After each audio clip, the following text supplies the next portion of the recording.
Welcome back to the channel, guys. Today we're doing something a little different.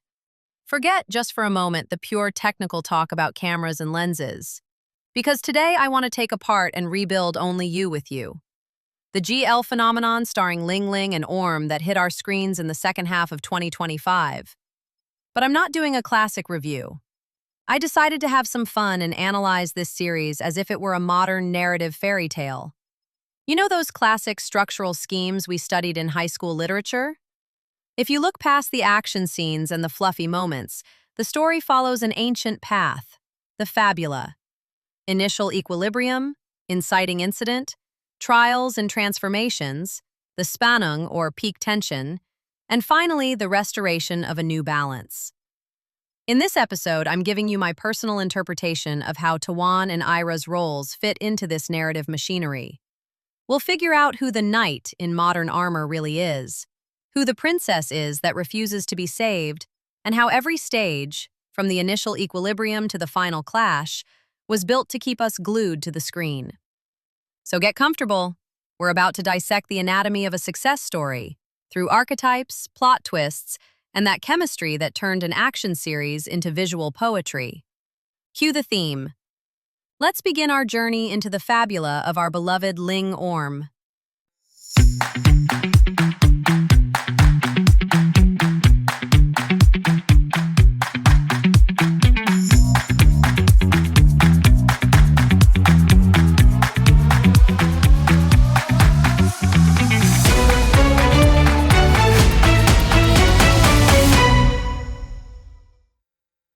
The story doesn't begin with a gun in hand.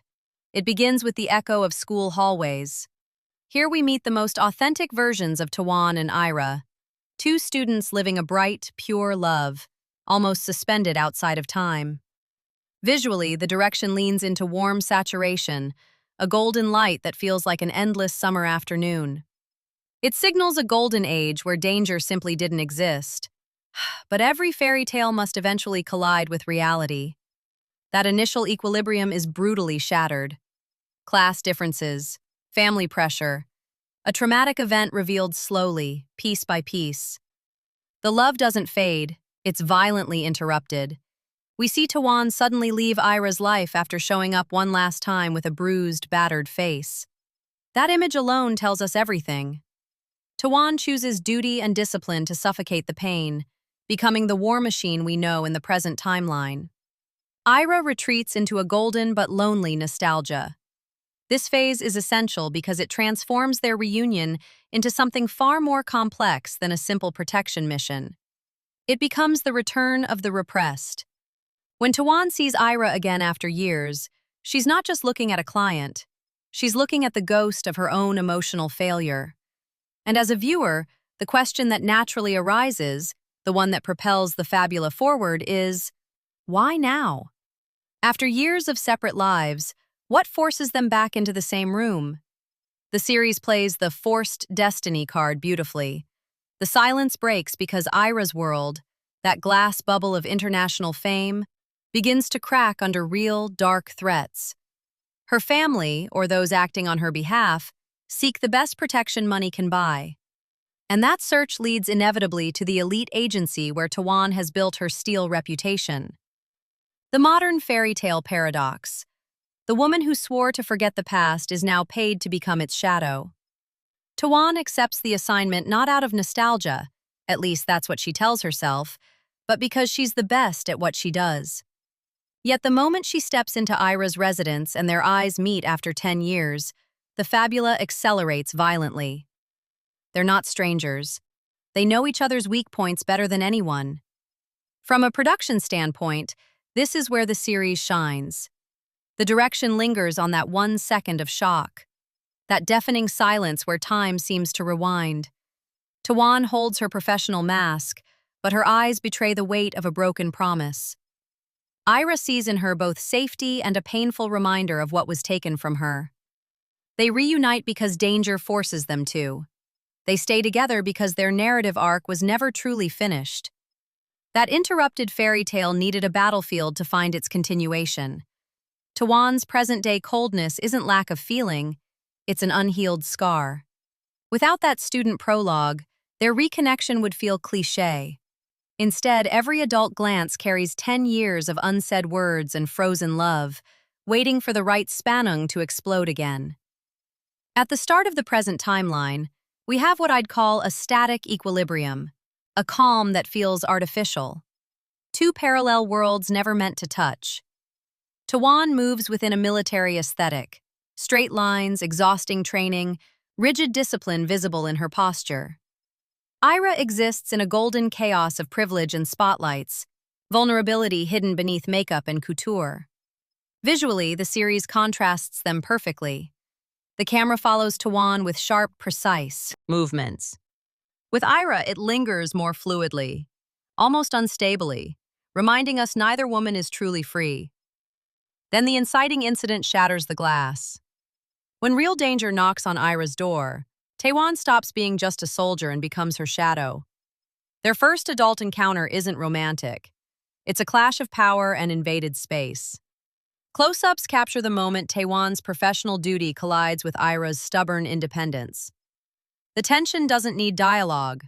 As we move deeper into the story, the trials transform the series into a psychological study. The true obstacles aren't just external enemies. It's forced proximity breaking down defenses. Take the training scene. Guard and protected become a dance of glances and held breaths. The direction isolates their hands brushing as they hold a weapon. Protection becomes an excuse for unbearable intimacy. Then we move to the safe house. The environment shifts. Warmer lighting, softer tones, domestic intimacy. Outside, the world burns. Inside, something even more dangerous is being born. This is the true transformation. Ira stops being a victim. Tawan's armor begins to crack. Lingling Kwong and Kornnaphat sell this through micro-expressions that speak louder than dialogue. All this pressure leads inevitably to the Spannung, the peak of tension. But every fairy tale has castle guardians. In Only You, the true antagonists aren't just present-day criminals. They're the parents of the past.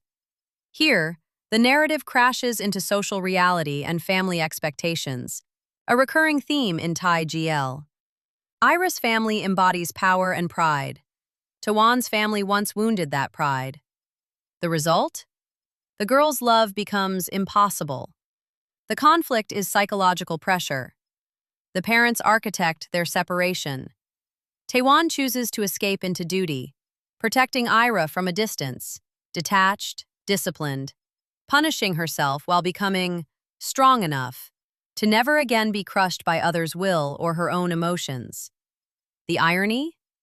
As an employee, Tawan must serve the very family that rejected her.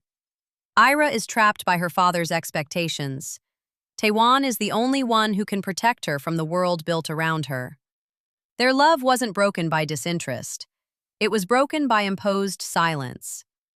The climax isn't just guns and chases, though those are shot with tight editing and handheld cameras that create almost physical panic. It's about sacrifice. Tawan faces the ultimate choice: protocol or the woman she loves. And it goes even further. She donates a kidney to save Ira's life. In that moment, sound design isolates their voices, muting the chaos of battle to focus on their bond. The viewer balances on a razor's edge until the emotional explosion.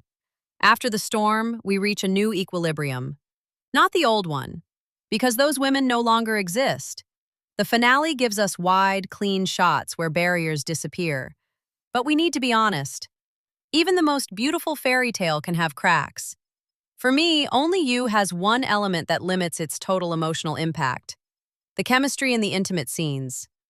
The tension in their gazes works. But when the narrative demands physical surrender, something feels superficial. My main concern lies with Lingling Kwong. There's a thin line between portraying a controlled, hardened character and appearing rigid. At times, the rigidity feels less like trauma-based acting and more like expressive limitation. I almost sense the effort, the technical strain of constructing chemistry that should feel natural with Orm, but sometimes comes across as forced. Orm tries to break through with a more fluid, instinctive performance. Lingling seems trapped inside her armor. The result is imbalance. A princess pushing for connection, a knight shielded even from her own vulnerability. In scenes meant to culminate their union, this lack of naturalness drains oxygen from the fabula. In a story fueled by years of repression, physical release should explode, not feel like a stylized exercise weighed down by the script. Ultimately, only You thrives on contrasts. On one side, a narrative structure nearly perfect as a modern fairy tale. Past trauma, parental walls, cynical destiny bringing you face to face with the one person you tried to forget. Visually, it's a jewel, a massive leap forward for Thai production quality, something I can only admire here on my channel. But this is just my interpretation. Now it's your turn. How did you experience Tawan? Did you see her rigidity as coherent with her trauma, or, like me, did you feel a limitation in the physical chemistry between the leads? And do you think the finale truly did justice to those years of forced separation? Write your thoughts below. I want a real, emotional debate. If you enjoyed breaking down a series through Fabula and behind-the-scenes reality, leave a like and subscribe to Andy on Set so you don't miss the next breakdown. I'll see you on the next set. Bye!